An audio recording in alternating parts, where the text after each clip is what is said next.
Hello friends, welcome back the online exam study. I hope आप लोग अच्छे होंगे। सीटेट के एग्ज़ाम को ध्यान में रखते हुए गणित पेडागोजी के most important previous year questions आप इसे मॉक टेस्ट के रूप में भी देख सकते हैं।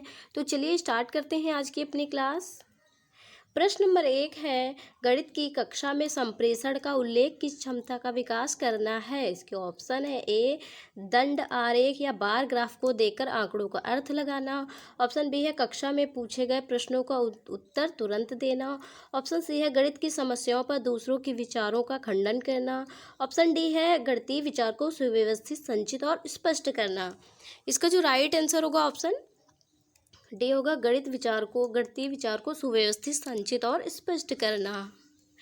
प्रश्न नंबर 2 है, कक्षा 2 के कुछ विद्यार्थियों को हासिल वाले 2 अंकों की संख्याओं के जोड़ में कठिनाई का सामना करना पड़ता है।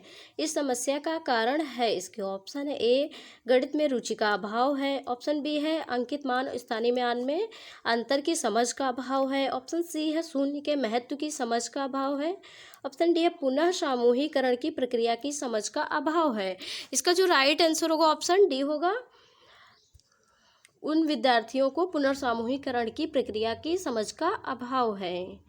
प्रश्न नंबर 3 है, गणित से भयभीत होने और उसमें असफल होने के लिए निम्नलिखित में से किसे एक कारण नहीं माना जा सकता। इसके ऑप्शन है ए कक्ष के अनुभव। ऑप्शन बी है प्रतीकात्मक संकेत। ऑप्शन सी है गणित की संरचना। ऑप्शन डी है लैंगिक भेद। इसका जो राइट ऑप्शन होगा ऑप्शन डी होगा, लैंगिक भेद। प्रश्न नंबर 4 है, एक शिक्षिका कक्षा 5 की शैलजा से एक आकृति की परिमाप के बारे में पूछती है। वह शैलजा से उसके हल को अपने शब्दों में बताने को भी कहती है। शैलजा समस्या का हल करने में सक्षम थी परंतु उसकी व्याख्या करने में सक्षम नहीं थी। वह शैलजा की निम्न विशेषता प्रदर्शित करता है। इसके ऑप्शन है ए कम आत्मविश्वास स्तर तथा कम गणितीय कौशल। ऑप्शन बी है परिमाप के संप्रत्यय की कम समझ परंतु अच्छी मौखिक योग्यता। ऑप्शन सी है निम्न स्तरीय भाषा प्रवीणता और निम्न स्तरीय गणितीय प्रवीणता।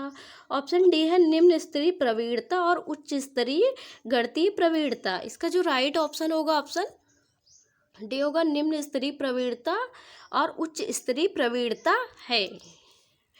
प्रश्न नंबर 5 है, समावेशी विद्यालय में आप अपनी कक्षा को दृष्टिबाधित छात्रों की आवश्यकताओं को कैसे पूरा करेंगे। इसके ऑप्शन है ए शिक्षण कौशल को वैकल्पिक प्रणालियों और साधनों का प्रयोग करके। ऑप्शन बी है उन्हें विशेष शिक्षक के पास भेजकर। ऑप्शन सी है उन्हें अभ्यास के लिए अतिरिक्त समय देकर। ऑप्शन डी है उन्हें उच्च उपलब्धि वाले छात्रों के साथ बैठाकर।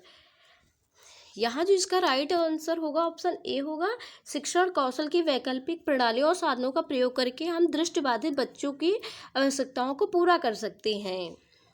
प्रश्न नंबर 6 है, निम्नलिखित में से क्या प्रारंभिक संख्या संकल्पना से संबंधित नहीं है।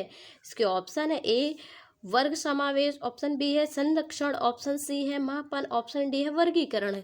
इसका जो राइट आंसर होगा ऑप्शन डी होगा, वर्गीकरण। प्रश्न नंबर 7 है, संख्यांक और संख्या के विषय में निम्नलिखित में से कौन सा कथन सही है। इसके ऑप्शन है ए संख्यांक एक प्रतीक है जिसे संख्या को प्रदर्शित करने के लिए प्रयोग किया जाता है। ऑप्शन बी है एक संख्या को विभिन्न संख्यांकों द्वारा प्रदर्शित किया जा सकता है। इसका जो कूट में सही उत्तर चुने। एक ए शुद्ध है और बी अशुद्ध है। ऑप्शन 2 है बी शुद्ध है और ए अशुद्ध है। ऑप्शन 3 है ए शुद्ध है और ए और बी दोनों शुद्ध है। ऑप्शन 4 है ए और बी दोनों अशुद्ध है। इसका जो राइट ऑप्शन होगा ऑप्शन 3 होगा, ए और बी दोनों शुद्ध हैं। प्रश्न नंबर 8 है, निम्नलिखित में से कौन सा गणितीय प्रक्रम नहीं है। इसका ऑप्शन है ए मानदर्शन। ऑप्शन बी है कंठस्थ करना यानी रोट लर्निंग। ऑप्शन सी है आकलन करना। ऑप्शन डी है पक्षांतरण। इसका जो राइट ऑप्शन होगा ऑप्शन बी होगा, कंठस्थ करना। प्रश्न नंबर 9 है, पियाजे के प्रस्ताव के अनुसार माप में विभिन्न भौतिक राशियों के संरक्षण की योग्यता के विषय में सही कथन को पहचानिए। इसके ऑप्शन है ए आयतन के संरक्षण की समझ द्रव्यमान के संरक्षण से पहले आती है। ऑप्शन बी है भार के संरक्षण की समझ संख्याओं के संरक्षण से पहले आती है। ऑप्शन सी है लंबाई के संरक्षण की समझ संख्याओं के संरक्षण से पहले आती है। ऑप्शन डी है भार के संरक्षण की समझ आयतन के संरक्षण से पहले आती है। इसका जो राइट ऑप्शन होगा ऑप्शन डी होगा, भार के संरक्षण की समझ आयतन के संरक्षण से पहले आती है। प्रश्न नंबर 10 है, एक अध्यापक कक्षा 4 के छात्रों को निम्नलिखित कार्य देता है। 25 टाइल को सभी संभव आयताकार व्यूहों में व्यवस्थित करें।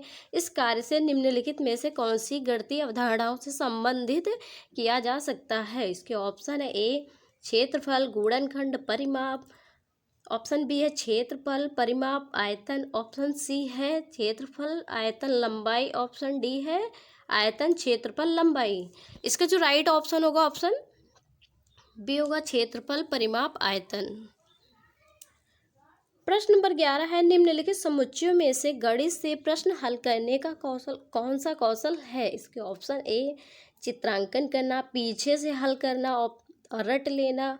ऑप्शन बी है विवेचन करना, चर का प्रयोग करना, प्रतिरूप देखना। ऑप्शन सी है कंठस्थ करना, अनुमान लगाकर परीक्षण करना, चित्रांकन करना। ऑप्शन डी है प्रयत्न त्रुटिविधि चित्रांकन करना, कंठस्थ करना। यहाँ जो इसका राइट ऑप्शन होगा ऑप्शन बी होगा, विवेचन करना, चर का प्रयोग करना, प्रतिरूप करना। प्रश्न नंबर 12 है, वेन हेले के स्तर जिस विकास की अवस्थाओं का संकेत करते हैं वह है। इसके ऑप्शन है ए स्थानीय मान। ऑप्शन बी है ज्यामितीय चिंतन। ऑप्शन सी है भिन्न। ऑप्शन डी है संख्याओं की संकल्पना। इसका जो राइट ऑप्शन होगा ऑप्शन बी होगा, ज्यामितीय चिंतन। प्रश्न नंबर 13 है, राष्ट्रीय पाठ्यचर्या की रूपरेखा एनसीएफ 2005 की अनुशंसा के अनुसार प्राथमिक विद्यालयों का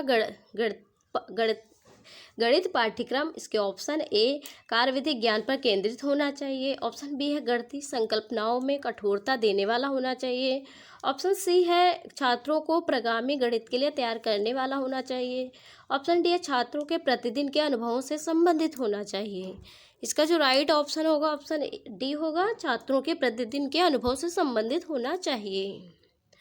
प्रश्न नंबर 14 है, प्राथमिक स्तर पर विद्यार्थियों के गणित अधिगम का मूल्यांकन करने के लिए निम्नलिखित में से कौन सी प्रभावशाली योजना नहीं है। इसके ऑप्शन है ए विद्यार्थियों की त्रुटियों को जानकर उनके तर्क का विश्लेषण किया जाए। ऑप्शन बी है ऐसे कार्यों की अभिकल्पना की जाए जिनमें एक से अधिक स्तर के उत्तर प्राप्त हो सकते हैं। ऑप्शन सी है मुख्यतः समूह संचालित कार्यों का प्रयोग किया जाए। ऑप्शन डी है ऐसे कार्यों की अभिकल्पना की जाए कि यंत्रवत रटने और संकल्पना समझ में अंतर किया जा सके। इसका जो राइट ऑप्शन होगा ऑप्शन डी होगा, ऐसे कार्यों की अभिकल्पना की जाए कि यंत्रवत रटने और संकल्पना समझ में अंतर किया जा सके। प्रश्न नंबर 15 है, गणित अध्यापन को प्रभावी बनाने के लिए निम्नलिखित में से कौन सी विशेषता नहीं है। इसके ऑप्शन है ए एक नई संकल्पना का परिचय देने के लिए समय के नियम का कठोरता से पालन करना। ऑप्शन बी है छात्रों की त्रुटियों के प्रतिरूपों पर केंद्रित होना। ऑप्शन सी है प्रतिदिन के अनुभवों के साथ संबंध स्थापित करना। ऑप्शन डी है एक ही संकल्पना के विभिन्न शिक्षण अधिगमों का प्रयोग। इसका जो राइट आंसर होगा ऑप्शन ए होगा, एक नई संकल्पना का परिचय देने के लिए समय के नियम का कठोरता से पालन करना। अगर हमारी वीडियो आपको अच्छी लगे तो वीडियो को लाइक करें, कमेंट करें और हमारी वीडियो को अपने फ्रेंड्स के साथ शेयर करें। अगर आप हमारे चैनल पर नए हों तो चैनल को ज़रूर सब्सक्राइब करें। आप हमारे टेलीग्राम ग्रुप से भी जुड़ सकते हैं जिसका लिंक मैंने डिस्क्रिप्शन में दे रखा है।